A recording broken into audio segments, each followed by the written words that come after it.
Assalamualaikum warahmatullahi wabarakatuh. Wa yaqta'una ma amara Allah bihi an yussal. Seringkali memutus apa yang Allah perintahkan untuk disambungkan. Memutus hubungan. Memutus apa yang Allah perintahkan untuk disambung. Ini babnya banyak. Saya ulang, babnya banyak. Saya ambil contoh yang paling gampang dengan akhlak. Awas, tes nih. Dengan orang tua. Awas, jangan-jangan ngaji sekarang kelihatan nyaman, enak, baik-baik dan sebagainya, ternyata dengan orang tua belum selesai masalahnya. Orang tua dengan anak harus nyambung tidak? Harus sayang tidak? Maka kalau ada anak berbuat tidak baik kepada kedua orang tua, walaupun dia akan dipaksa untuk mengaji, jangan harap mendapatkan manfaat yang cepat dari Quran yang dia kaji itu. Mandek pasti itu. Persamaan terbaliknya, kalau Anda menginginkan anaknya ingin cepat lekat dengan Quran, maka berbuat baik pada orang tua. Persamaannya dipersamakan lagi, kalau ibu ingin anaknya dekat dengan Al-Quran, ya, maka ibu sayangi anak, perbanyak doa kepada Allah, mintakan supaya anak itu bisa lekat dengan Quran.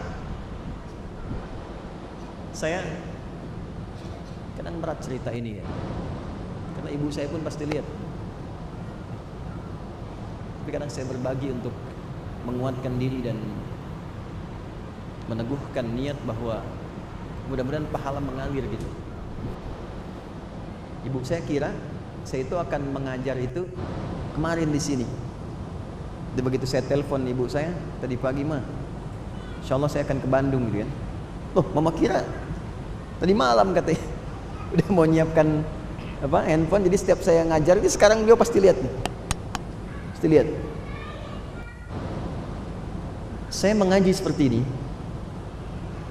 Ayah saya meninggal. Dan yang saya dapatkan mushaf di kamar beliau. Jadi saya tidak mewarisi pakaian beliau, tidak mewarisi perhiasan beliau, jam misalnya atau apa. Tapi saya mewarisi mushafnya aja satu. Saya singkat sajalah supaya saya masih sanggup untuk mengajar. Saya bawa mushaf itu,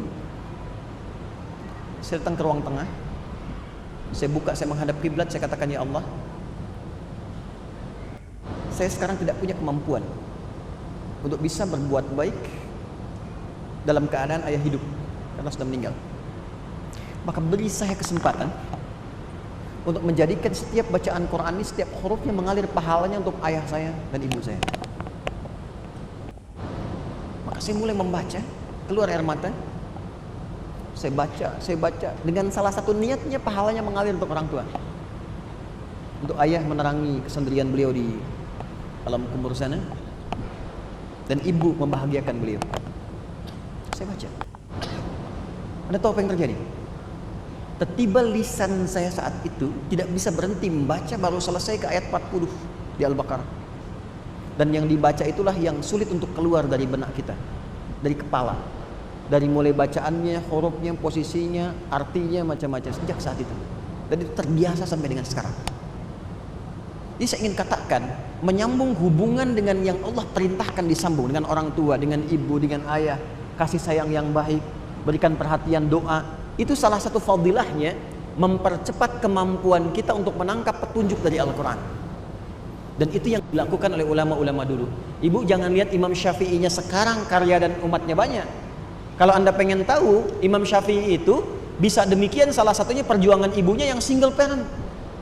Lahir di Gaza, datang ke Mekah, digendong-gendong tuh dari tawafnya sampai diajarin dan sebagainya. Jadinya seperti sekarang. Imam Ahmad bin Hanbal, ibunya single parent. Apa yang dilakukan? Musim dingin pun itu masih masak air, Bu, Pak. Diwudukan ibunya. Digendong di tempat, disimpan di Majlis Ulama, ngaji di situ sampai jadi bintang setelahnya. Murid Imam Asy-Syafi'i. Imam Al-Bukhari itu yang berjuang ibunya single parent. Mazhabnya Syafi'i.